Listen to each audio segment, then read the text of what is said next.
Hello everybody, I am Munish शिमली representing cyber law support. तो अगर मैं आपसे पूछूं कि आपको सेकंड हैंड सामान ऑनलाइन चाहिए तो फिर आप कहां जाएंगे, तो सबसे पहले आपका आंसर होगा क्यों, OLX पे जाएंगे। OLX एक इंडिया के अंदर काफी अच्छी वेबसाइट है, काफी पॉपुलर वेबसाइट है, जिसके अंदर आप सेकंड हैंड गुड्स के साथ डील कर सकते हो, उसको खरीद सकते हो, उसको बेच सकते हो। OLX के अलावा और भी कुछ वेबसाइट्स है। OLX का एक कंपटीशन है जिसको हम कहते हैं क्विकर। तो आज जानेंगे कि साइबर लॉ के माध्यम से साइबर क्राइम के रिलेटेड आप OLX में कैसे फ्रॉड का शिकार हो सकते हो, और कई लोग रेगुलर बेसिस पे OLX के फ्रॉड का शिकार होते हैं। अब जानते हैं आज इस वीडियो के अंदर कि आप OLX फ्रॉड का शिकार कैसे हो सकते हो और आप OLX फ्रॉड के शिकार से कैसे बचें। तो फ्रॉडस्टर होते हैं, उनकी कभी भी मेन आईडी से वो अपना काम नहीं करते हो, तो ऑफकोर्स सी बात है अगर कोई इंसान फ्रॉड करेगा तो वो अपनी पर्सनल आइडेंटिटी को कभी नहीं डालेगा। वो आइडेंटिटी भी कुछ इस तरीके से क्रिएट करते हैं कि वो अपने आप को पुलिस में या फिर आर्मी ऑफिसर क्लेम करते हैं। ज्यादातर फ्रॉडस्टर अपने आप को कोई गवर्नमेंट अथॉरिटी इसलिए क्लेम करते हैं ताकि आगे वाले जो पर्सन को वो सेल कर रहे हैं या जिसके साथ वो फ्रॉड करना चाहते हैं वो उसके सामने ऑथोराइज्ड लग सके, जेन्युइन लग सके और उसका ट्रस्ट गेन कर सके।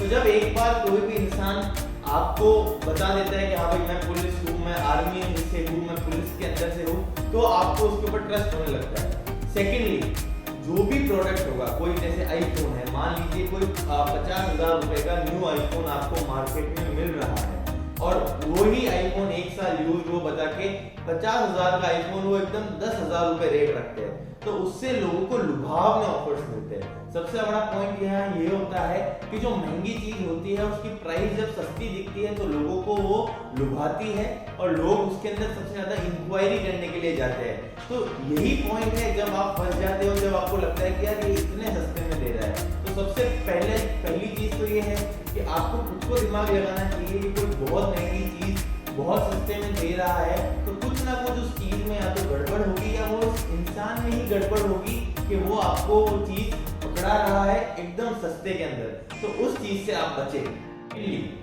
आप लोगों को OLX पे कुछ भी सामान खरीदना होता है तो उसके अंदर सबसे ज्यादा तौर पर जो सामान बिकता है वो होता है मोबाइल फोन्स या फिर व्हीकल्स, बाइक्स हो गई, कार्स हो गई। ये जो सामान है वो काफी ज्यादा बिकता है। तो अब क्या होता है कि जो आगे वाला फ्रॉडस्टर होता है वो आपको कहता है कि अलग अलग चार्जेस आपको बताता है, जैसे registration charge, transportation charge, packaging charge, इस टाइप के आपको चार्ज बता के वो आपसे ऑनलाइन ही पेमेंट मंगाने के लिए आपको राजी करता है।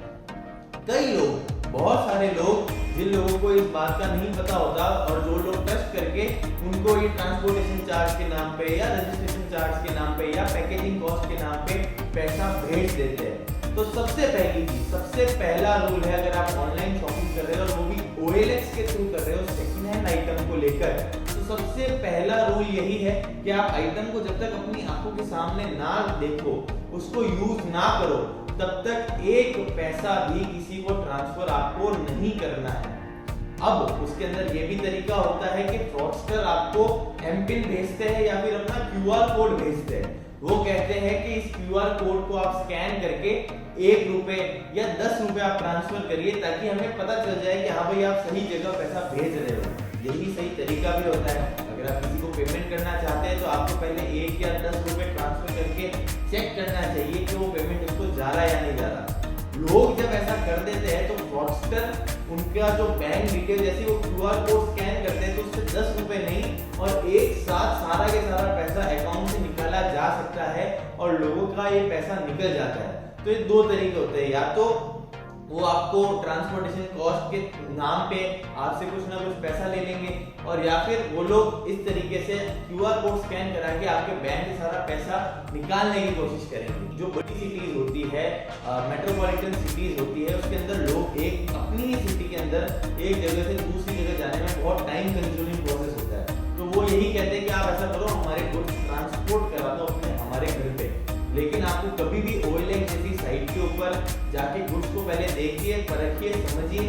अगर वो बहुत सस्ता मिल रहा है तो सबसे आपको ज्यादा सस्पिशियस रहने की जरूरत है, ज्यादा सतर्क रहने की जरूरत है। तो सबसे पहला रूल है कि आप लोग कभी भी पैसा सामान देखे बिना नहीं देंगे। उसके अलावा कोई भी तरह का ऑनलाइन पेमेंट आप सामान को देखे बिना ना करें। आप कोई गाड़ी खरीद रहे हैं तो फिर आरसी बुक, उसकी इंश्योरेंस कॉपी आपको जरूर देखनी चाहिए। उसको आप पहले पूरा डॉक्यूमेंट्स को वेरीफाई करिए और उसके बाद ही उस सामान को खरीदने के लिए आगे जाइए। अगर आप कोई फोन ले रहे हैं तो मोबाइल परचेज बिल, वो कहाँ से परचेज हुआ, कौन सी डेट को परचेज हुआ, मॉडल नंबर, उसका खुद का सारा के सारा डिटेल आप लेके उसके बाद ही आप उसको परचेज करने जाए।